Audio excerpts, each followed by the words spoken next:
Video like जरूर कर लीजिए और ऐसे वीडियो लगातार फ्री में पाने के लिए चैनल को तुरंत सब्सक्राइब कर लीजिए और बेल आइकन को जरूर टैप कर लीजिए ताकि आगे भी सारे वीडियो आपको मिलते रहे। यूट्यूब में फॉलो करते हैं तो प्लीज ये वाला फ्री टेलीग्राम चैनल जरूर ज्वाइन कर लीजिएगा। सारे नोटिफिकेशन सारे अपडेट यहीं पे आते हैं, ध्यान रखिए। नमस्कार दोस्तों, ज्योग्राफी के एक और लेक्चर में आपका स्वागत है। कंटिन्यू ज्योग्राफी के अपने लेक्चर को आगे बढ़ाते हैं क्योंकि एग्ज़ाम अब आपके बहुत करीब आता जा रहा है, तो जितना ज़्यादा हो सके रिवीजन कर लीजिए। बेहद इंपॉर्टेंट फैक्ट्स ही सिर्फ मैं रिवाइज करा रहा हूँ आपको। चलिए, तो आज ग्राउंड वाटर रिसोर्सेज या आपका भूजल संसाधन जिसको कहते हैं, तो आपको पता होगा बचपन से आप पढ़ते आ रहे हो कि हमारी जो धरती है उसमें 70% जो है पानी है, ठीक। परंतु अलवणीय जल यानी जिसको हम पी सकते हैं वो सिर्फ 3% ही है, जिसको फ्रेश वाटर बोला जाता है। और भारत में आपको पता विश्व के धरातल का कितने परसेंट क्षेत्र है? वर्ल्ड की 2.45% जो है लैंड भारत में है। और जल संसाधनों का 4% और जनसंख्या का 16% भाग पाया जाता है। कहीं कहीं आपको 17.5% भी दिखेगा, तो आपको ये टू द पॉइंट चीज़ें याद रखनी है। धरातलीय जल संसाधनों में अगर बात करें तो धरातलीय जल के 4 मुख्य स्रोत हैं भाई। ग्राउंड वाटर की बात करें अगर तो सरफेस वाटर के 4 सोर्सेज। एक तो रिवर्स हो गई, नदियाँ, झीलें यानी लेक, पॉन्ड्स यानी तलैया और तालाब। देश में कुल नदियां तथा उन सहायक नदियों जिनकी लंबाई 1.6 किलोमीटर से अधिक है 10,360 नदियां हैं। आप समझ सकते हो कितने ह्यूज अमाउंट में रिवर्स है इंडिया में। और ग्राउंड वाटर रिसोर्सेज यानी भौम जल संसाधन की अगर बात करें तो उत्तर पश्चिमी प्रदेश और दक्षिण भारत के कुछ भागों के नदी बेसिनों में भौम जल उपयोग अपेक्षाकृत अधिक है। यानी ग्राउंड वाटर का जो यूज़ है वो नॉर्थ वेस्टर्न रीजन में ज़्यादा है, ठीक। भारत की समुद्र तट रेखा की बात करें तो काफ़ी विशाल है, आपको पता है, हम लोग इससे पहले भी पढ़ चुके हैं। और कुछ राज्यों में समुद्र तट बहुत दंतुरित यानी इंडेंटेड है। इसी कारण आप देखेंगे बहुत सी लैगून और झीलें जो हैं वो बन भी गई हैं काफ़ी। केरल, उड़ीसा और पश्चिम बंगाल में इन लैगूनों और झीलों में बड़े धरातलीय जल संसाधन पाए जाते हैं। वहीं धरातलीय और भौम जल का सबसे अधिक उपयोग जो है वो कृषि में ही होता है। सबसे ज़्यादा जो हम सरफेस और ग्राउंड वाटर यूज़ करते हैं एग्रीकल्चर में यूज़ करते हैं। यानी 89% of surface water and 92% of ground water use करते हैं हम लोग। धरातली जल का 89%, भूमि जल का 92%। जबकि औद्योगिक सेक्टर में आप देखें अगर तो सतह जल बहुत कम ही यूज़ है भाई। फ्रेश वाटर का काम ही क्या है इंडस्ट्रीज में, कैसा भी पानी हो, है ना। और भौम जल का 5% भाग यूज़ करते हैं इंडस्ट्रीज में। तो आपसे ऐसे सवाल पूछ सकता है कहाँ पे ज़्यादा यूज़ होता है फ्रेश ग्राउंड वाटर का, तो एग्रीकल्चर में। वहीं आप देखेंगे पंजाब, हरियाणा, पश्चिमी उत्तर प्रदेश में नीवल बोए गए क्षेत्र जो है यानी जो आपके नेट शोन एरिया है उसमें 85% भाग सिंचाई के अंतर्गत आता है। और वहीं भारत अभी तक विश्व में भूजल का सबसे बड़ा उपयोग करता रहा है, जो वैश्विक जल निकासी में 25% हिस्सेदारी रखता है। और भारत के शहरों में जल आपूर्ति 45% भूजल से ही होती है। यानी 45% जो वाटर सप्लाई है सिटीज़ में वो ग्राउंड वाटर से ही होती है। और विश्व में भूजल सिंचाई के अंतर्गत सबसे अधिक क्षेत्र भारत में ही आता है। यानी India has largest area under ground water irrigation in the world. और नलकूपों की सर्वाधिक संख्या उत्तर प्रदेश में है। यानी जो ट्यूबवेल्स हैं वो सबसे ज़्यादा कहाँ है? यूपी में सबसे ज़्यादा ट्यूबवेल देखने को मिलेंगे। फिर बात आती है रेन वाटर हार्वेस्टिंग की, वर्षा जल संग्रहण की। तो पहाड़ी और पर्वतीय क्षेत्रों में लोगों ने गुल अथवा कुल जैसी वाहिकाएँ नदी की धारा का रास्ता बदलकर खेतों में सिंचाई के लिए बनाई है। पश्चिमी भारत विशेषकर राजस्थान में पीने का जल एकत्रित करने के लिए छत वर्षा जल संग्रहण का तरीका आम था। पश्चिम बंगाल में बाढ़ के मैदान में लोग अपने खेतों की सिंचाई के लिए बाढ़ जल वाहिकाएँ बनाते हैं। यानी जो हिल और माउंटेनियस रीजन होता है, people build diversion channels like the guls and kuls of the western Himalayas for agriculture. भाई जैसे ही रूफ टॉप हार्वेस्टिंग, पानी छत पे आएगा वो एक जगह क्या होगा, इकट्ठा होता जाएगा। ये सब हार्वेस्टिंग सिस्टम जो है राजस्थान वगैरह में चलता है। शुष्क और अर्ध शुष्क क्षेत्रों, इसमें खेतों में जो वर्षा जल है वो एकत्रित करने के लिए गड्ढे बनाए जाते हैं ताकि मृदा को सिंचित किया जा सके ना, मृदा जो है मिट्टी उसको स्टोर कर सके और संरक्षित जल के खेती के लिए उपयोग में लाया जा सके। राजस्थान के जिले जैसलमेर में खादीन और अन्य क्षेत्रों में जोहड़ इसके उदाहरण है, बहुत अच्छे। इंग्लिश में भी देख लेते हैं। Arid and semi arid region agriculture field were converted into rain fed storage. जितनी भी एग्रीकल्चर फील्ड है उसमें पानी स्टोर करेंगे, इस तरह से उसको बनाया जाता है, ठीक है। राजस्थान के अर्ध शुष्क और शुष्क क्षेत्र जो विशेषकर बीकानेर, फालोदी और बाड़मेर है उसमें लगभग हर घर में पानी जो पीने का पानी है वो संग्रहित करने के लिए भूमिगत टैंक अथवा टाँका हुआ करते, जो टाँका है वो हुआ करते थे वहाँ पे। और इसका आकार जो है एक बड़े कमरे जितना हो सकता है। फलोदी में एक घर में 6.1 मीटर गहरा, 4.27 मीटर लंबा और 2.44 मीटर चौड़ा टाँका भी दिखता है। टाँका यह सुविकसित छत वर्षा जल संग्रहण तंत्र का अभिन्न हिस्सा होता है जिसे मुख्य घर या आंगन में बनाया जाता है। मतलब एक तरह से पानी स्टोर करने का सिस्टम है ये, जो राजस्थान और सेमी एराइड रीजन है वहाँ पे इसको बनाते हैं। फिर ऐसे ही आप देखेंगे मेघालय की जो राजधानी शिलोंग, उसमें छत वर्षा जल संग्रहण प्रचलित है। यह रोचक इसलिए क्योंकि चेरापूंजी और मौसमराम आपको पता है विश्व में सबसे ज़्यादा वर्षा होती है और शिलोंग से 55 किलोमीटर की दूरी पर यह स्थित है। ये शहर पीने के जल की कमी को गंभीर समस्या का सामना करता है, इसलिए रेन वाटर जो है रूफटॉप में उसको स्टोर कर लेता है। बांस ड्रिप सिंचाई प्रणाली कहाँ चलती है भाई? Bamboo drip irrigation system. Meghalaya में नदियों और झरनों के जल को बांस द्वारा बने पाइप द्वारा एकत्रित करके 200 वर्ष पुरानी विधि चलती है ये। तो मेघालय में चलती है बैम्बू ड्रिप इरीगेशन सिस्टम। और तमिलनाडु एक ऐसा राज्य है, यहाँ पूरे राज्य में हर घर में छत वर्षा जल संग्रहण ढांचों का बनाना आवश्यक कर दिया गया है। कहाँ पे? Tamil Nadu is the first state in India which was made roof top rain water harvesting structure compulsory to all the house across the state, है ना। तो ये भी काफ़ी इंपॉर्टेंट पॉइंट है। अब आता है irrigation project in India are classified in 3 categories. जो भारतीय सिंचाई परियोजना वो 3 वर्गों में विभाजित है। एक नंबर पे आती है लघु सिंचाई परियोजना। लघु सिंचाई परियोजनाओं के माध्यम से 2000 हेक्टेयर से कम क्षेत्र की जितनी सिंचाई है वो सब आ जाती है 2000 हेक्टेयर से कम, है ना। जैसे कुआं, नलकूप, डीजल पंप सेट और तालाब, ड्रिप, इन सब के द्वारा करते हैं इसकी। और 62% आपूर्ति लघु सिंचाई परियोजनाओं से होती है। देश में सिंचित क्षेत्र के जो संवर्धन की दिशा में लघु सिंचाई के बढ़ते महत्व को देखते हुए जून 2010 में राष्ट्रीय लघु सूक्ष्म सिंचाई मिशन की भी शुरुआत करी गई। मीडियम इरिगेशन प्रोजेक्ट क्या होता है? जिसमें 2000 से 10,000 हेक्टेयर तक की क्षेत्र की सिंचाई होती है। वृहद सिंचाई परियोजना यानी मेजर इरिगेशन प्रोजेक्ट, इसमें 10,000 हेक्टेयर से अधिक क्षेत्र की सिंचाई करी जाती है। ठीक है, बड़े बांध बनाए जाते हैं इसमें। अब देखिए रीज़न क्या है इरिगेशन की ज़रूरत पड़ने की भारत में, क्यों सिंचाई की आवश्यकता होती है? पहली चीज़ मानसून की अनिश्चितता है। आप देखते हो कभी मानसून डिले हो जाता है, कभी मानसून जो होता है ब्रेक हो जाता है, तो ये भी कारण है। वर्षा भी अनियमित होती है, रेगुलरिटी होती है, वर्षा का असमान वितरण है। आप देखेंगे पश्चिमी यूपी में जो है वर्षा क्या है, कम है, और पूर्वी यूपी में वर्षा ज़्यादा है, तो असमान वितरण। मानसून अंतराल, वर्षा ऋतु की सीमित अवधि और वर्षा का मूसलाधार स्वरूप, तो ये सब कारण है। विश्व की सबसे पुरानी और विकसित नहर व्यवस्थाओं में से एक आप देखेंगे गंगा नहर है। इसका निर्माण 1927 में बीकानेर के तत्कालीन महाराज श्री गंग नहर है, माफ़ कीजिएगा, गंग सिंह ने कराया था। और ये नहर सतलज नदी से फिरोजपुर के निकट हुसैनीवाला से निकाली गई है। कौन सी नहर? गंग नहर। अब इसके बाद भारत में प्रमुख नहरों की कुछ सूची हैं। जैसे शारदा नहर की बात करें, शारदा कैनाल उत्तर प्रदेश में है। ये कहाँ पे? उत्तर प्रदेश में पड़ेगी। और जमानिया नहर उत्तर प्रदेश में है। देवकली नहर भी उत्तर प्रदेश में है। और आइसले नहर तमिलनाडु में है। कलंगारियाण नदी तमिलनाडु। बसवराजेश्वरी कैंप कर्नाटक। पश्चिमी तट नहर या राष्ट्रीय जलमार्ग संख्या थी केरल में है ये। अनूपगढ़ नहर की बात करें तो ये राजस्थान में पड़ जाएगी। नर्मदा आपका गुजरात राजस्थान। कोनोली नहर की बात करें केरल। तेलुगु गंगा परियोजना आंध्र प्रदेश। हांड्री नीवा आंध्र प्रदेश। केसी नहर आंध्र प्रदेश। निचली भवानी परियोजना नहर तमिलनाडु। फिर ऊपरी गंगा नहर की बात करें उत्तराखंड उत्तर प्रदेश में पड़ेगी आपकी। निचली गंगा नहर उत्तराखंड उत्तर प्रदेश। आगरा नहर उत्तर प्रदेश हरियाणा राजस्थान में पड़ेगी। कर्मनाशा नहर की बात करें बिहार हो जाएगा। दुर्गावती नहर भी बिहार हो गया। ताजेवाला नहर हरियाणा। और तनसोट कोल जम्मू कश्मीर। और कंबरजुआ नहर गोवा। साउंडेन कट महाराष्ट्र। कावेरी वैगई लिंक नहर की बात करें केरल कर्नाटक तमिलनाडु में पड़ेगी। त्रिवेंद्रम सोरानूर नहर केरल में पड़ जाएगी। और तमीरा बरानी नाम्बियार लिंक नहर केरल कर्नाटक हो जाएगा। ककत्या नहर तेलंगाना। कुट्टे कोल की बात करें जम्मू कश्मीर। नालामार या मारा नहर जम्मू कश्मीर। सेठ समुद्रम शिपिंग नहर तमिलनाडु केरल।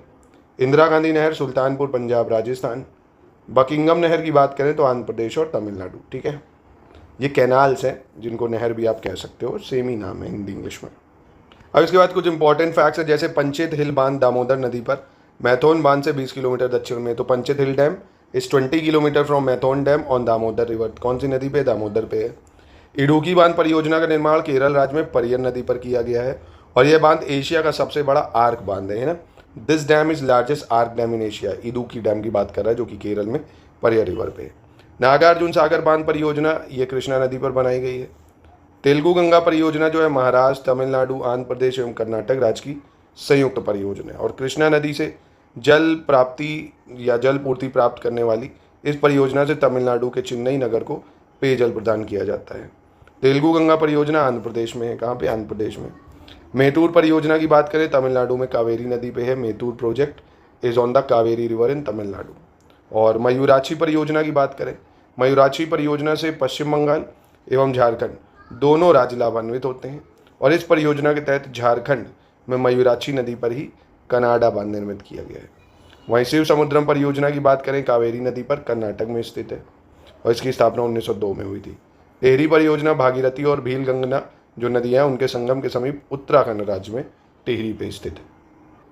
फिर कल्पंग हाइड्रो इलेक्ट्रिक प्रोजेक्ट की बात करें, कल्पंग जल विद्युत परियोजना अंडमान और निकोबार द्वीप समूह की प्रथम जल विद्युत परियोजना है, बेहद इंपॉर्टेंट। रिहंद परियोजना गोविंद वल्लभ पंत सागर परियोजना के नाम से भी जानी जाती है।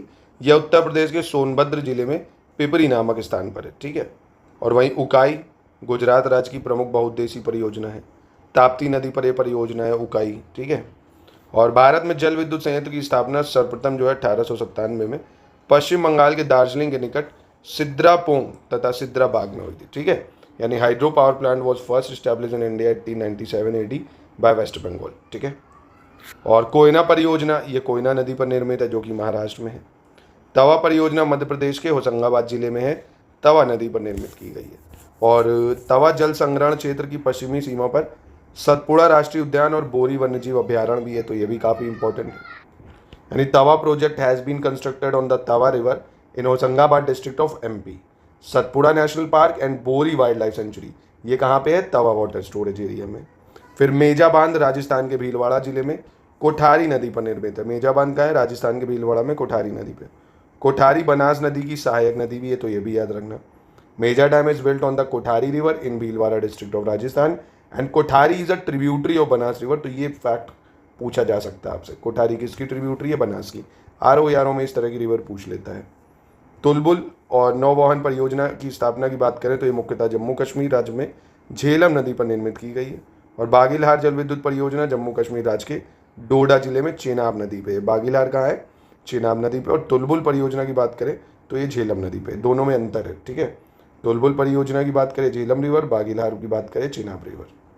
और इसके बाद बात करते हैं दमन गंगा सिंचाई परियोजना जो कि वलसाड जिला दक्षिण गुजरात में वापी से 30 किलोमीटर दूर दमन गंगा नदी पर है।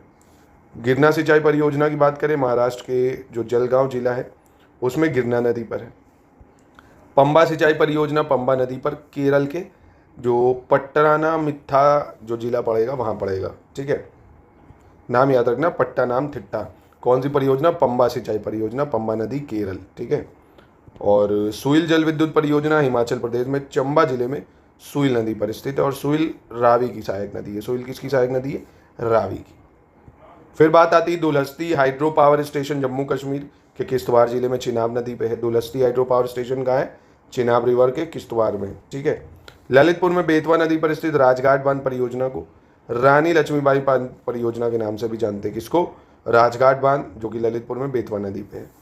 करजन बांध की बात करें, करजन नदी पे है, नर्मदा जिला गुजरात राज्य में राजपीपला के पास, ठीक है। करजन बांध नर्मदा जिला गुजरात। और फिर उसके बाद तिलैया बांध की बात करें, तिलैया डैम की बात करें जो कि बराकर नदी पे तिलैया डैम झारखंड में पड़ेगा। किसाऊ बांध यमुना की सहायक नदी जो है टोंस उस पर स्थित है किसाऊ बांध। महाकाली संधि भारत और नेपाल के मध्य फरवरी 1996 में हुई है, महाकाली ट्रीटी। और कल्पसर परियोजना के अंतर्गत खंबात की खाड़ी गुजरात के पार एक बांध बनाने की योजना है जिससे ज्वरीय शक्ति उत्पन्न की जाएगी। कौन सी, कल्पसर प्रोजेक्ट। फिर माही बजाज सागर डैम या माही बजाज सागर बांध माही नदी के पार एक बांध है। यह राजस्थान के बांसवाड़ा जिले में स्थित है और यह बांध राजस्थान का सबसे लंबा और दूसरा बड़ा बांध है। और पापनाशम परियोजना की बात करें अगर, पापनाशम प्रोजेक्ट यह तमिलनाडु राज्य की प्रमुख बहुउद्देशीय परियोजना है। और लगभग 400 वर्ष पहले हिमाचल प्रदेश के कुछ क्षेत्रों में नहर सिंचाई की स्थानीय प्रणाली का विकास हुआ था जिसे कूल कहते हैं, ठीक है।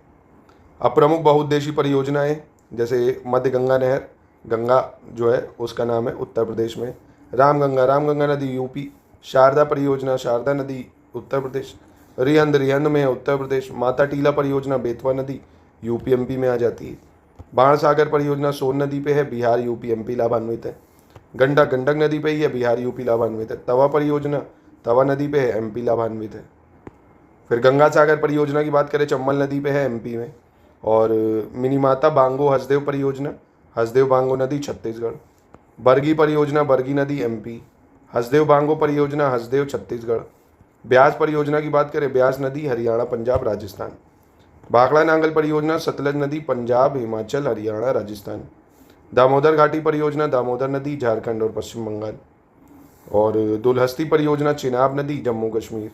दुर्गा बैराज परियोजना दामोदर नदी पश्चिम बंगाल झारखंड। फरक्का परियोजना गंगा भागीरथी पश्चिम बंगाल।